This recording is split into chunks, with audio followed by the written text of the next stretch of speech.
Nuovo appuntamento con Facciamo finta che. Apprezzo molto la felpa del nostro Claudio Marucchi. Bentornato, come stai? Ciao Gianlu, bene, bene, sono contento di ritornare dopo un po' a farci un'altra delle nostre serate, quindi grazie dell'invito, è sempre un piacere. E altro argomento bello tosto stasera, dai, ci divertiamo. Mettiamo le mani nella marmellata, entriamo nella pratica, nel rito, i primi passi, vediamo quel che ne verrà fuori, signori. E dopo cotanto incipit e introduzione, Claudio, arrivo da te. Bene, grazie Gianlu, sì, bella corposa, devo dire, succulenta come introduzione. E abbiamo scelto di parlare di un argomento che approcci un po' di più alla dimensione pratica e, come dicevi scherzosamente, di mettere le mani nella marmellata, perché questo è un altro dei grandi temi della contemporaneità. C'è sempre stato un po' il dibattito sulla teoria e la pratica, cosa è più importante, eccetera. E noi sappiamo che viviamo in un'epoca in cui molte persone faticano, si annoiano nello studio, perché lo studio richiede tempo, perché lo studio richiede fatica, e allora pensano di poter bypassare direttamente la teoria e buttarsi nella pratica. Io invece sono uno che, alla luce della mia esperienza, crede fermamente che gettarsi nella pratica senza una sufficiente, discreta preparazione, equipaggiamento di struttura teorica sia un po' più rischioso. E ciò detto, oggi abbiamo deciso di portare il tema del rito, perché noi abbiamo affrontato una vasta gamma di argomenti, no? Gianlu, da Oriente a Occidente, dalla Cabala a Crowley, abbiamo parlato di divinità, abbiamo parlato di mitologia, abbiamo parlato di alchimia, insomma abbiamo una gamma di argomenti molto vasta e interessante. Però effettivamente se c'è un filo conduttore che collega discipline, miti, forme di spiritualità tradizionali, antiche, eccetera, beh, questo è proprio il rito. E allora perché non entrare nel merito e anche, in particolar modo, abbandonando le velleità di uno studio storico o un resoconto storico sul rito, che ci porterebbe via tanto tempo, chiederci anche in una società come la nostra, nel nostro occidente europeo e in un'era come la nostra, nella contemporaneità, ha ancora senso praticare dei riti? Se sì, in che modo? Con quale fine o scopo? Ecco, questo potrebbe essere in sintesi il tema che proponiamo questa sera di toccare, di trattare. Ora, io partirei da una considerazione che forse è un po' una delle mie firme, e cioè quando trattiamo un argomento partiamo dal significato della parola. Il significato della parola da un punto di vista etimologico, direi, è sicuramente un primo indicatore, una prima traccia che veicola determinati significati. La vostra capacità intuitiva sarà già subito stimolata non appena capiremo da dove è originata la parola rito. Ora, questo è un termine che viene ricondotto a una parola che incontriamo nel più antico dei Veda, e quindi siamo di nuovo in India, siamo di nuovo nella cultura antica originaria dell'India, in un'epoca, diciamo, compresa tra formulazioni che appaiono intorno al 2000 a.C. e poi redazione completa del Rig Veda, il primo dei Veda, 1500 a.C. Lì appare questo termine curioso, che si pronuncia rta e che si scrive, cioè si traslittera R-T-A, la R ha un puntino sotto. Rta. Che cosa significa questa parola? Questa è la parola che costituisce la base etimologica del termine rito. Ma non solo del termine rito, adesso le vostre rotelline cominceranno a girare. Dunque, questa parola in origine non è traducibile in un equivalente nella nostra lingua, quindi raccontiamo il significato di questa parola. In origine la parola rta indica la ciclicità ordinata che si ripete dei fenomeni del cosmo o della natura. Quando noi vediamo il levarsi del sole, il mezzogiorno con il suo zenit, il tramonto, poi c'è l'equivalente a mezzanotte dello zenit in basso, si chiama nadir, poi il giorno dopo il sole sorge di nuovo, abbiamo una ciclicità ricorrente. Possiamo estendere quello che accade in un giorno anche all'anno, le 4 stagioni, primavera, estate, autunno, inverno, di nuovo primavera, eccetera, eccetera. Possiamo guardare i movimenti della Luna, fettina dopo fettina, ogni giorno, più antico calendario è quello lunare, ovviamente, perché la Luna cambia ogni giorno, abbiamo una crescente, abbiamo una piena, abbiamo una calante e abbiamo poi una Luna nuova o nera, come viene anche chiamata.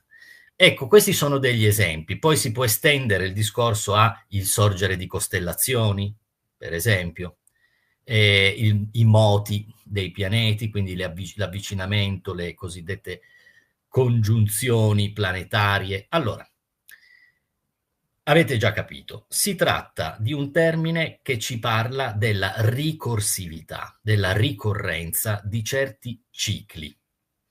Questo è il termine rta. Perché però questo elemento che rappresenta il ricorrere ciclico di determinati eventi cosmici dovrebbe avere a che fare col rito e in che modo? Allora, intanto vi dico subito un'altra cosa. C'è un'altra parola che è originata sempre dallo stesso termine rta ed è il termine ritmo. Quindi ecco una bella associazione intuitiva. Il rito e il ritmo condividono la stessa base etimologica e se avete capito di questo discorso sulla ricorsività, allora è abbastanza evidente che questo abbia a che fare con il ritmo, quindi con il ripetersi di alcune cose. Ora, noi abbiamo un'epoca antica in India, stiamo parlando dell'epoca vedica, in cui si pensava che questo ritorno ciclico di determinati eventi fosse garantito, fosse assicurato dalla pratica rituale compiuta da coloro che erano addetti ai lavori, o come dico io scherzosamente in quei casi, adepti ai lavori. Ora, le persone che erano destinate a compiere questi riti, al di là, adesso lasciamo un attimo da parte gli obiettivi, gli scopi di ciascuno di questi riti, sapevano che il dovere di compiere questi riti era intrinsecamente connesso all'equilibrio dell'universo e finché loro si occupavano di compiere questi riti, l'universo stava in piedi e quei cicli, come dire, finché qualcuno compirà questi rituali, il sole domani continuerà a sorgere. Ora, quest'idea, che magari a noi può sembrare un po' balzana o pretenziosa, in realtà poggia su una dimensione della coscienza antica di perfetta continuità tra il microcosmo, l'uomo, la psiche umana, e il macrocosmo, l'ambiente in cui siamo immersi. Essi non guardavano agli astri come se fossero, ah, guarda, una pietra, un ammasso di gas. Ovviamente no, era ogni astro nel cielo, ogni luce, era una manifestazione di qualche forma di intelligenza divina. Questo elemento di continuità, quindi questo rapporto che la coscienza umana intrattiene in maniera diretta e profonda con l'ambiente circostante, ha bisogno in un certo senso di un dialogo. Ha bisogno cioè che, come queste energie danno a noi la luce nella notte, il calore che consente alla vegetazione di svilupparsi, l'aria, la pioggia, eccetera, eccetera. Pensate, tra le ciclicità l'India ha anche i monsoni, no? Che quindi abbiamo una stagione delle piogge, una stagione secca, e anche questa ricorsività era di fondamentale importanza per la sopravvivenza delle comunità di allora. Come queste energie arrivano a noi nutrendoci e a volte anche mettendo a repentaglio, in pericolo, la nostra sopravvivenza, Allo stesso modo noi, da qui, attraverso i riti, sosteniamo, nutrendolo, l'equilibrio ciclico del cosmo. Ora, in un'epoca in cui non vi erano molti strumenti come oggi che riempivano le giornate, magari anche di tante sciocchezze come capita a noi, l'osservazione della natura e il rapporto con la natura era profondamente diverso, era molto più immersivo, no? Quindi chiaramente l'idea che il tempo scorra tutto quanto ciò che esiste in una forma concreta, dalle piante alle montagne fino ovviamente agli esseri viventi, prima o poi ha una data di scadenza e sparisce, oppure si modifica gradualmente, cambia forma, si trasforma. Questo scorrere del tempo genera nella psiche umana, allora come oggi, un certo grado di angoscia. È l'angoscia per la finitudine, è l'angoscia per la mortalità.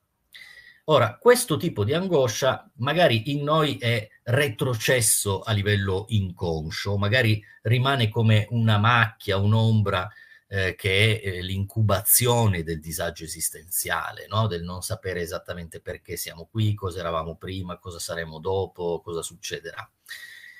È rassicurante, nella logica del tempo che scorre, è rassicurante avere dei cicli. È rassicurante sapere che dopo l'ennesimo inverno la vegetazione tornerà a rinascere in primavera. È rassicurante sapere che dopo la notte verrà di nuovo il mattino. Queste sono diventate anche espressioni figurate nel nostro linguaggio, no? Per dire che dopo una grande crisi prima o poi riusciremo a uscirne e sarà di nuovo luce, sarà una nuova opportunità di rigenerazione, oppure che dopo un periodo stantio, di blocco, poi invece avremo di nuovo un guizzo di vitalità e di energia. Ecco, tutto questo riposa nel tema della ciclicità. Allora, adesso il rito ritmo penso vi sia abbastanza chiaro con questa introduzione che partendo dall'etimologia ci ha fatto subito capire una delle chiavi di volta per comprendere bene uno degli elementi chiave del rito. Non voglio fare una storia del rito, come vi dicevo, perché ci porta via molto tempo e io preferisco concentrarmi su aspetti più concreti oggi. Però devo mostrarvi in 2 parole un percorso che ci ha portato fino a qui e che secondo me rende ancora sensata la possibilità della pratica rituale anche nel 2026 d.C. in Europa. Se guardo al rito, io scopro subito una cosa interessante, non la scopro io, ovviamente l'hanno scoperta gli antropologi. Qualunque cultura dell'umanità, da che mondo è mondo, in qualunque civiltà mai apparsa nella storia di cui si abbia qualche documentazione o traccia, da Oriente a Occidente, da nord a sud, in qualunque regione del mondo e in qualunque tempo antico, l'uomo ha sempre praticato rituali. A tal punto che alcuni antropologi, non scherzosamente, hanno chiamato l'Homo sapiens Homo ritualis, perché questa era la costante universale della civiltà umana. Quindi siamo di fronte a un elemento collettivo che potrebbe essere addirittura intrinseco al sorgere della storia dell'uomo. Potrebbe essere un denominatore comune della civiltà umana, il rito. Non è robetta, giustamente. Se siamo di fronte a una universalità di questo genere e a una che potenzialmente è un grande detonatore, quello di scoprire un elemento comune a tutte le culture antiche, allora dobbiamo interrogarci, non possiamo liquidare, come hanno fatto alcuni in antropologia, come ha fatto una certa psicoanalisi, noi non possiamo assolutamente liquidare questa faccenda pensando che il rito fosse superstizione. Noi dobbiamo immaginare che il rito fosse un modo che l'uomo delle origini aveva escogitato, tra virgolette, per entrare a contatto sia con l'ambiente circostante, come vi dicevo prima, quindi i fenomeni visibili della natura, ma soprattutto le forze invisibili che stanno dietro quei fenomeni e che ne sono causa. La tempesta come fenomeno ha, per astrazione, il dio della tempesta e di tutte le tempeste, Indra, Zeus, Jupiter Pluvius.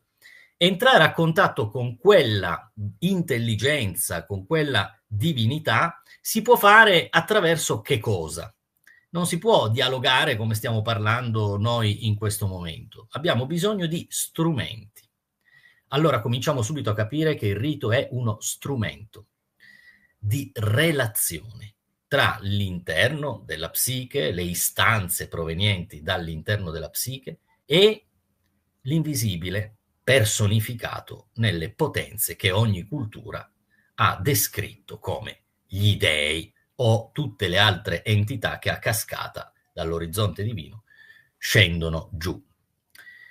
Ora, questo credo che sia un buon punto di partenza, no? Per capire, innanzitutto, al di là di questa universalità, per capire già qualcosa della vicenda rituale.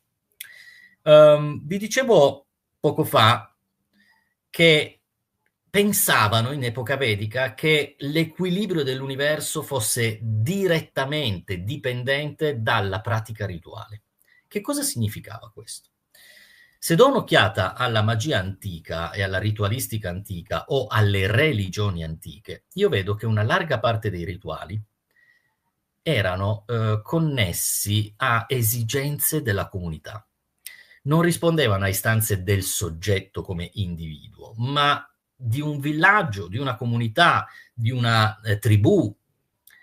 E ovviamente erano molto concreti gli obiettivi dei riti.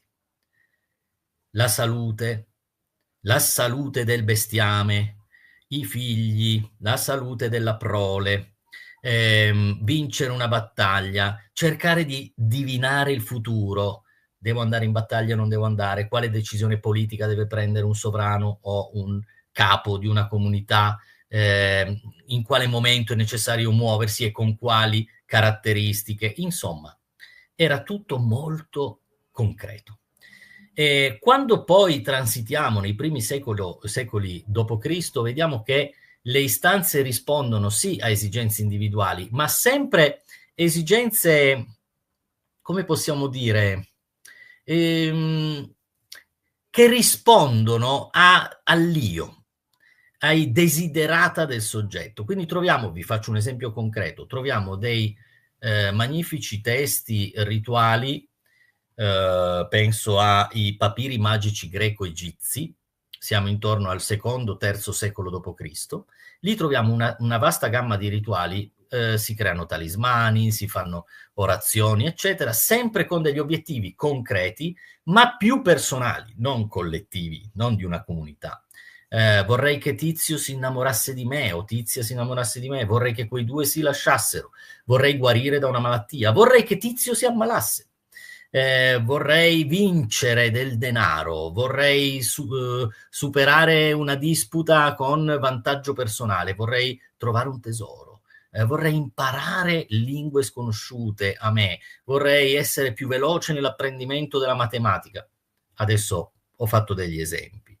E ovviamente questo appartiene al mondo antico, in cui si mostra ancora una grossa differenza tra una ritualistica che ha come scopo qualcosa di concreto, anche personale, ma che in fondo intende un po' usare il rito come manipolazioni, invocazioni, eccetera, di forze della natura, e invece un'altra parte del rito, che è più vicina alle istituzioni, che l'istituzione possa essere lo sciamano, la casta sacerdotale, o i prodromi di una istituzione religiosa, bene, lì abbiamo un'altra tipologia di rito.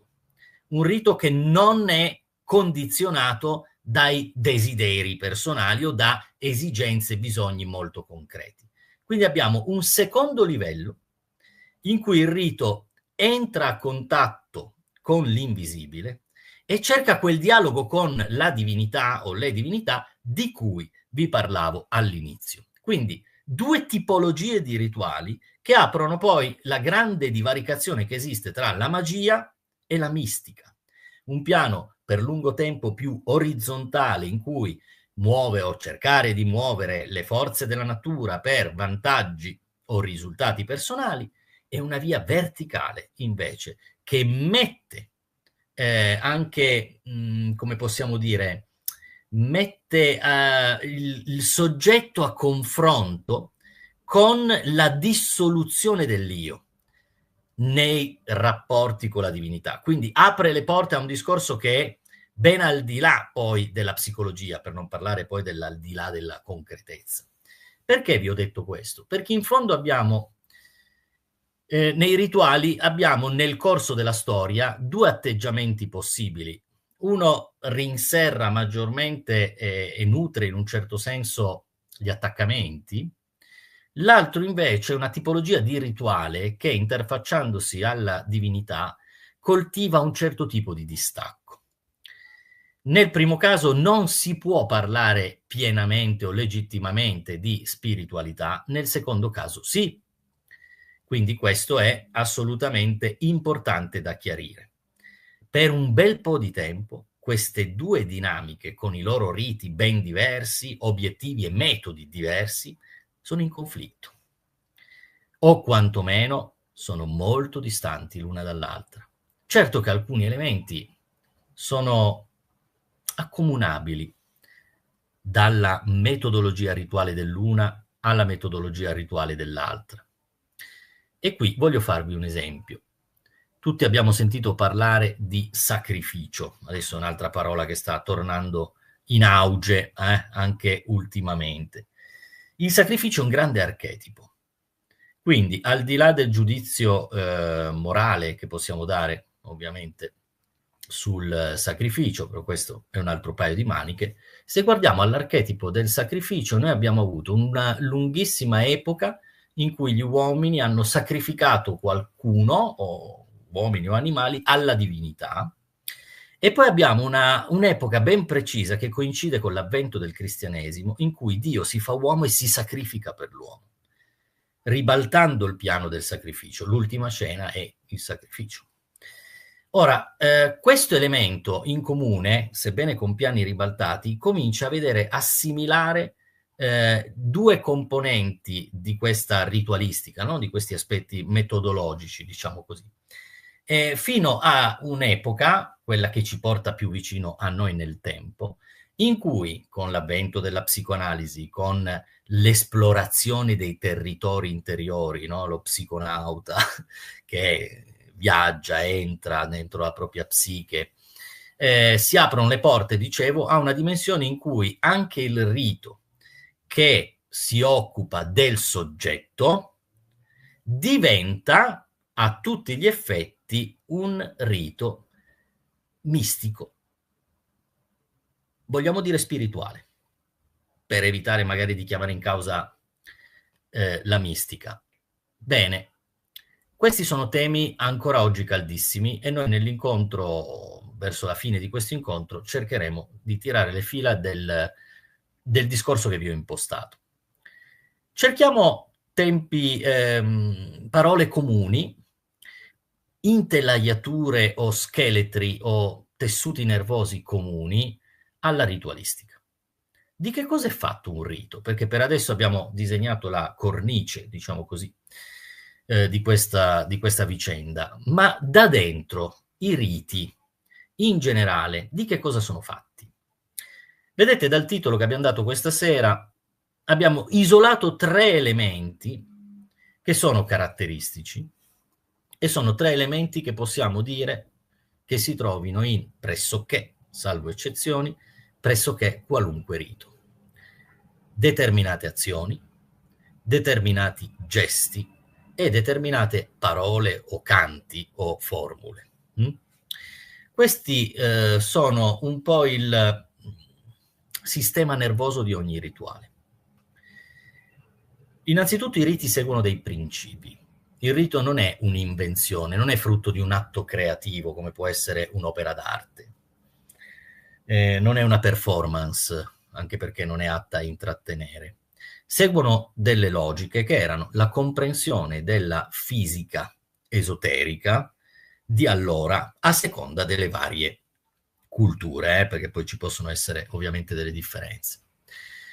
Per esempio, a livello metodologico, rituale, anche qui abbiamo una biforcazione. Abbiamo un'area geografica, l'Oriente, in cui il rito è più statico. Statico, e soprattutto intendo dire gli occhi chiusi, l'uso di determinate formule che possono essere il mantra, per esempio, oppure la ripetizione costante di determinate formule di preghiera.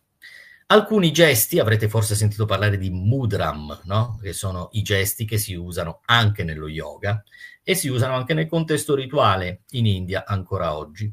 Varie forme di adorazione e un uso limitato del movimento corporeo, quindi più statici anche in questo senso, cioè come se il rito fosse allacciato allo stato di coscienza meditativo. Mi sto spiegando, spero. L'altra corrente che troviamo in altre aree geografiche è invece estatica, non statica. E quindi all'interno del rito troviamo elementi come il suono, tamburi, flauti o altri strumenti musicali, la danza, a volte in alcuni casi l'energia di Eros e non per forza quindi sessualità, a volte in alcuni casi l'uso di sostanze psicotrope e non per forza, ma in alcuni casi. L'estasi è più vicina alla dimensione sciamanica dell'entusiasmo e quindi il rito lì è più dinamico, più vulcanico. L'altra invece è una dimensione più introspettiva in cui l'attenzione si volge verso l'interno. Quindi cerchiamo di capire che questi due non sono solo due modelli rituali diversi, rappresentano due momenti o tappe della storia, dello sviluppo della storia di determinate comunità.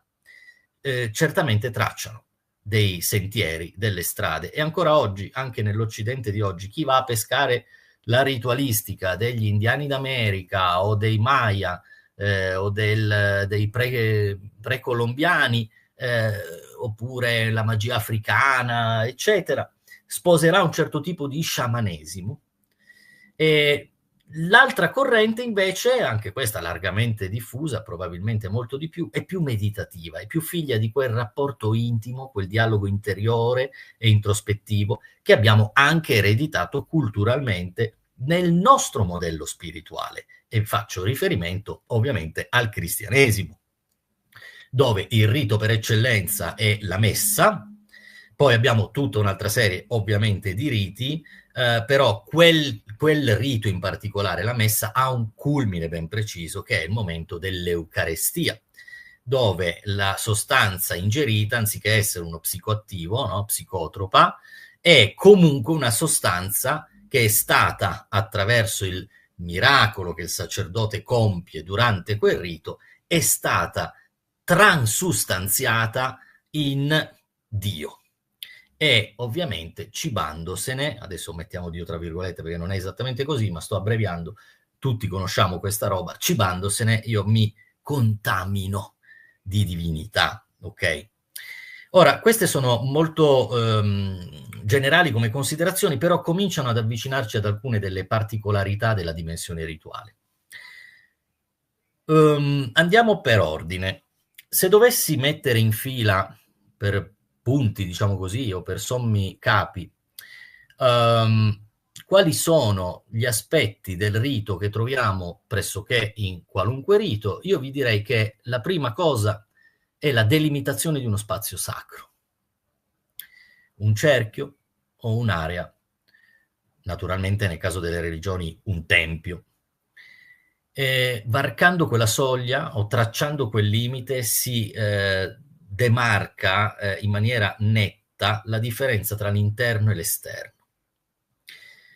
L'esterno è come se venisse chiuso fuori tutto ciò che comporta la distrazione, la deviazione, le energie che non hanno a che fare con quella solennità, profondità, sacralità che invece all'interno dell'area sacra, cerchio o tempio che sia, si trova.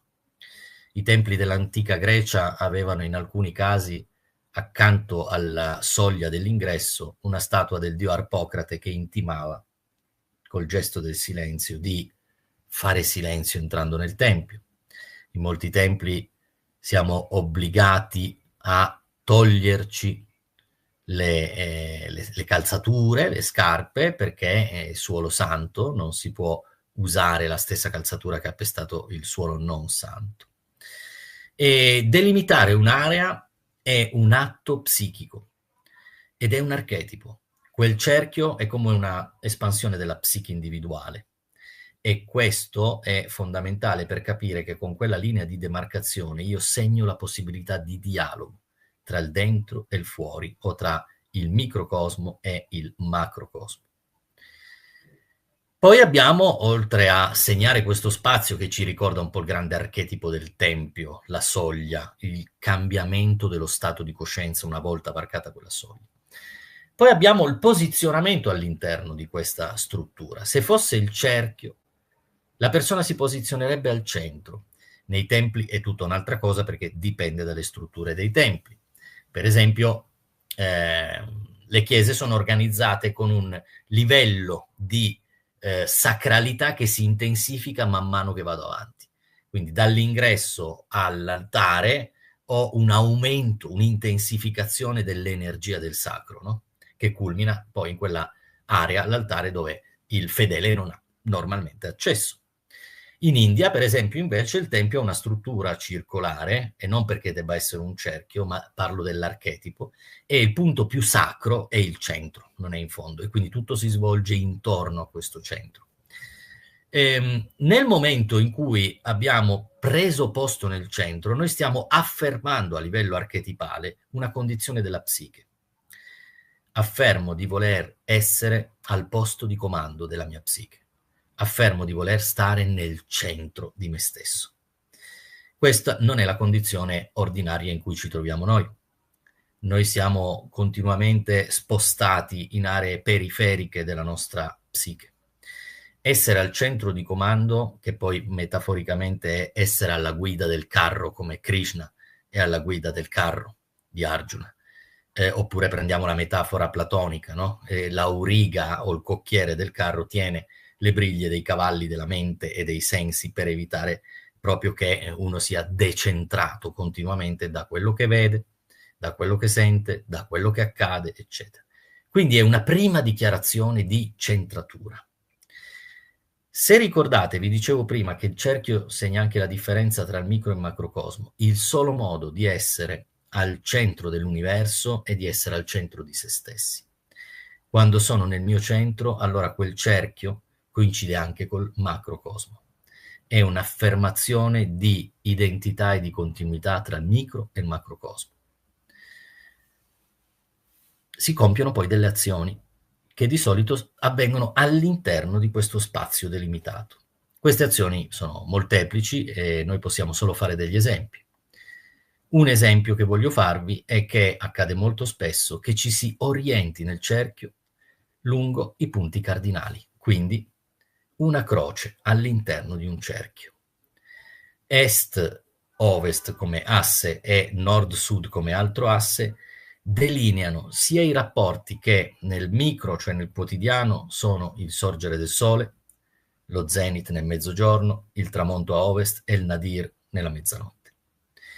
Nell'anno solare sono a est la primavera, a sud l'estate, a ovest l'autunno e a nord l'inverno.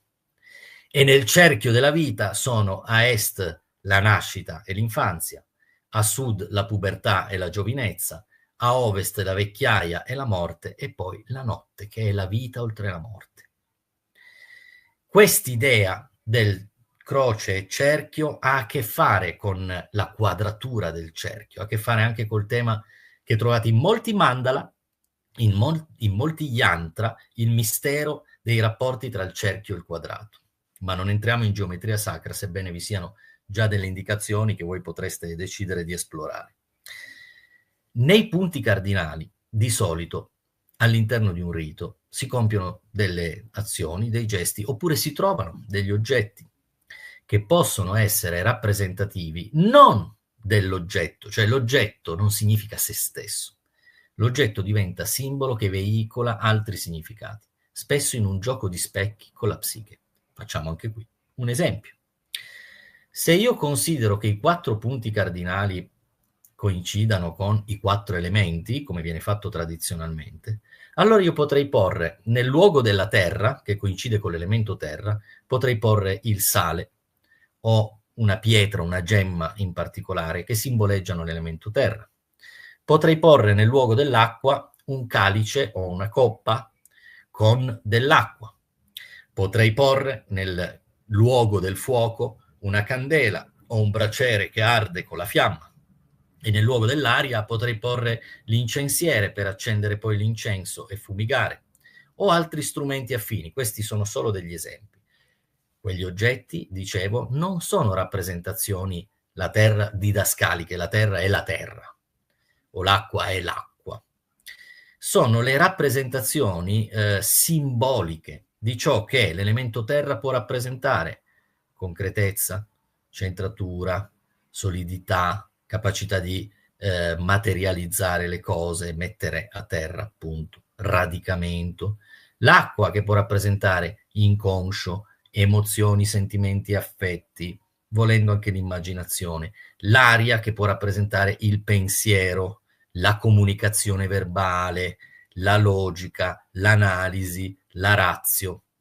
Oppure il fuoco che può rappresentare l'eros, la passione, la volontà, la creatività. Vedete, questi sono tutta una serie di esempi per farvi capire che nel rito gli oggetti che eventualmente si usano non sono dei rimandi a quei singoli elementi, ma sono invece dei contenitori di grandi valenze simboliche che troviamo rispecchiate anche all'interno della psiche umana.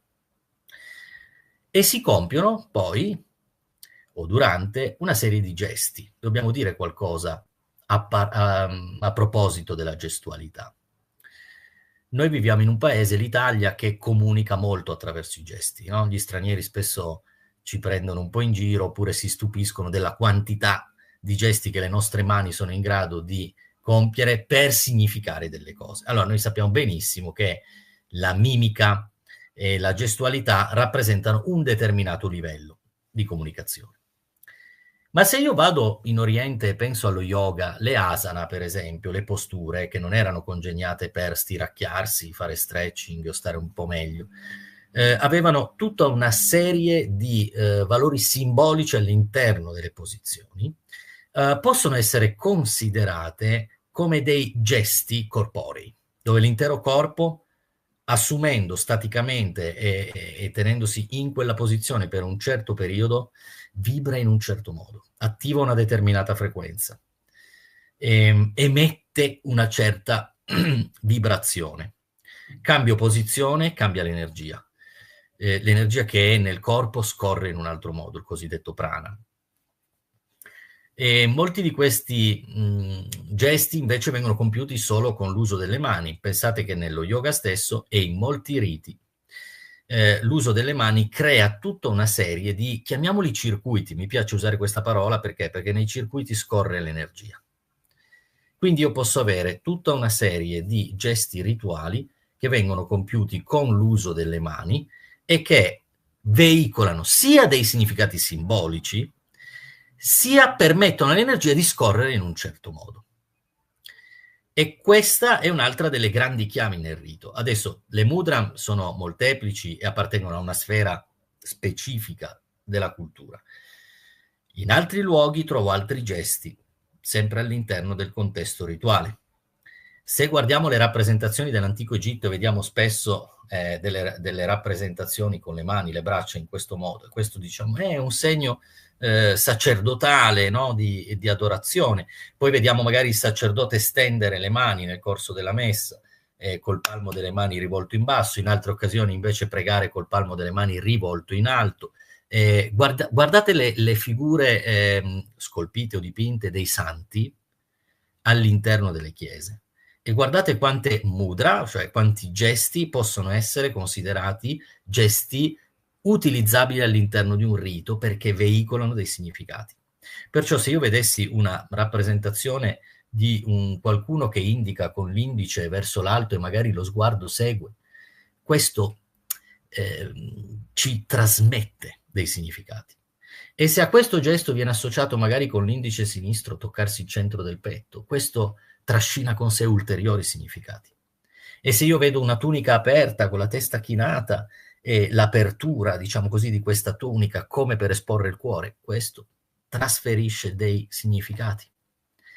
E così le mani, le posizioni anche dei piedi, l'uso delle dita, a volte vedete in molte opere d'arte il medio e l'anulare congiunto, altre volte invece vedete la mano posizionata in questo modo, con l'anulare e il mignolo più vicini. Ci sono tantissime opzioni che poi la storia dell'arte riprende in una sorta di codex digitorum, no? Il codice delle dita. Questa storia la troviamo già nell'antichità e slegata dal sacro, per esempio nella retorica. Nell'arte retorica l'uso di determinati gesti si associava all'enfasi che inspessiva il potere della parola. Quindi se già nella retorica la parola è di fondamentale importanza, l'uso di determinati gesti finiva per dotare di maggiore potenza e forza di impatto le parole che venivano usate. E già che stiamo dicendo parola, parliamo un attimo delle parole, e scusate il gioco di parole. Non tutti i rituali prevedono che si debba dire qualcosa, ma la maggioranza dei rituali sì, prevede un certo impiego del logos, del verbo. Sebbene il silenzio sia a sua volta una forma di comunicazione, perché fa trascendere il suono nel livello più profondo di intimità, nel momento in cui invece ci esprimiamo abbiamo diverse modalità. Che cosa succede quando, ascoltando all'interno di un rituale qualcuno, noi percepiamo attraverso il tono e la cadenza della voce la solennità? Certamente non è un lamento, certamente avremo un tono scandito, profondo, magari lento, o quantomeno più lento della comunicazione verbale solita, impiegata per parlare.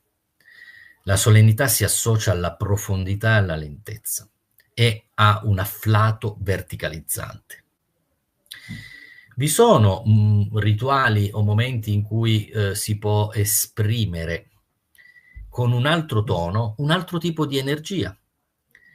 Per esempio la ripetizione vagamente ipnotica che troviamo in alcune preghiere o recitazioni buddiste o indù,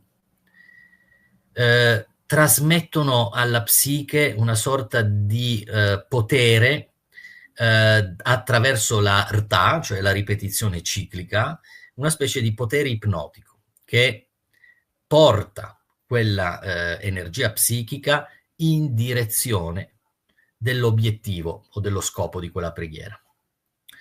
Altre volte troviamo il sussurro. Ricordiamo tutti di avere sentito recitare i rosari sottovoce, e il sussurro ha un suo potere, come l'acqua che scorre, no? E anche quello ha a che fare con lo stato di coscienza. In alcuni rituali si urla, si grida. Magari noi nel nostro contesto culturale non siamo abituati a questo, dove tutto è più sommesso o sospeso tra il solenne e il sussurro, ma in alcuni contesti rituali si grida e il grido esprime un'enfasi, un certo tipo di accento energetico attraverso quella modalità. Ecco, oltre a tutto quello che si può dire, vi è anche la modalità del canto. E molti riti sono cantati, hanno cioè una base musicale di note, toni o semitoni, che costruiscono una melodia che poggia sul ritmo. Quando associo ritmo e melodia, allora io scopro che il canto è lo strumento musicale naturale di cui è dotato l'essere umano. E che dire del mantra, che è un po' a metà strada tra ciò che può essere detto e ciò che può essere cantato. È molto interessante questo. Il mantra è vibrazione. E in queste vibrazioni noi, se andiamo in epoca molto antica, troviamo il riecheggiare di alcuni fenomeni della natura. Om, che anticamente era vibrato in maniera profonda, un po' come capita di sentire con i monaci tibetani, quindi era una vibrazione più simile al...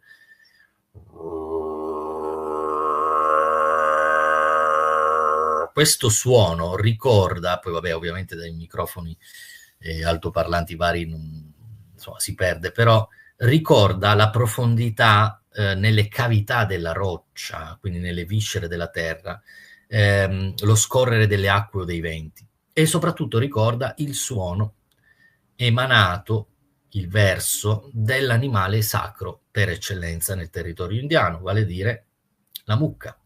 Om è una versione spiritualizzata del muggito, perché la mucca è come archetipo la madre, no? Il latte e i dolci occhi del bovino. Quindi cavità, viscere in cui soffia l'aria, in cui si infila l'aria, e il muggito ci possono rendere l'idea delle origini del mantra.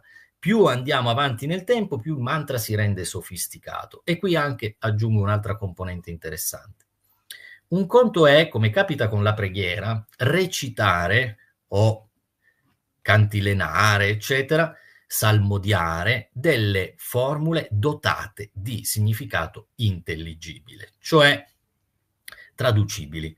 Per esempio, se io prendo la preghiera di Cristo per eccellenza, Padre nostro, le parole, io nel momento in cui ti identifichi nei contenuti che stai vibrando, la tua voce cambia, esattamente come quando entri in un tempio e ti viene da fare silenzio, a meno che tu non sia proprio scollegato dalla realtà, no?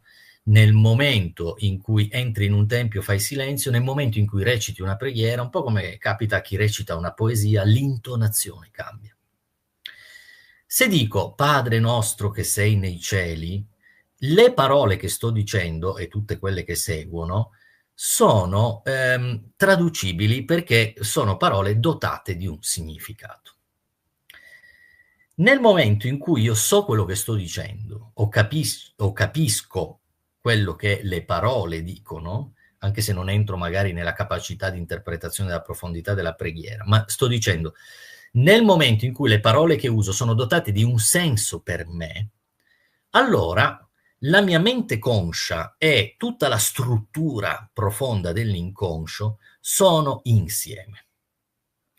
Ma che succede invece, come in altri contesti rituali, nel momento in cui comincio a vibrare delle parole, delle formule che non hanno un significato immediatamente traducibile, cioè che non veicolano dei significati equivalenti al Padre nostro che sei nei cieli.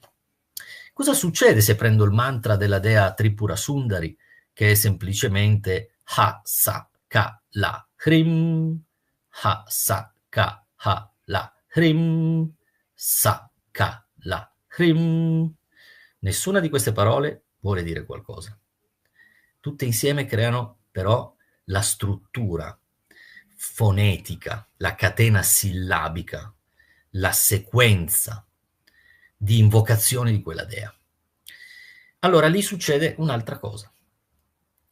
La mente conscia, che si aggrappa di solito ai significati, si stacca dal suono perché non ha dei significati a cui aggrapparsi, e se uno è molto allenato cede il passo al suono, quindi apre le porte dell'inconscio, altrimenti aderisce pienamente al suono, lo abbraccia, si identifica in esso e scorre con l'energia sonora. Spero di essere riuscito a spiegarmi su questo punto molto interessante di differenza tra parole che dicono delle cose dotate di senso, e parole che invece sembrano non dotate di senso. Poi dopo subentrano tutte le fantastiche esegesi interpretative che cercano dei significati occulti o esoterici nelle stesse formule, trovandoli, creandoli, non importa. Però quello che succede alla coscienza è questo.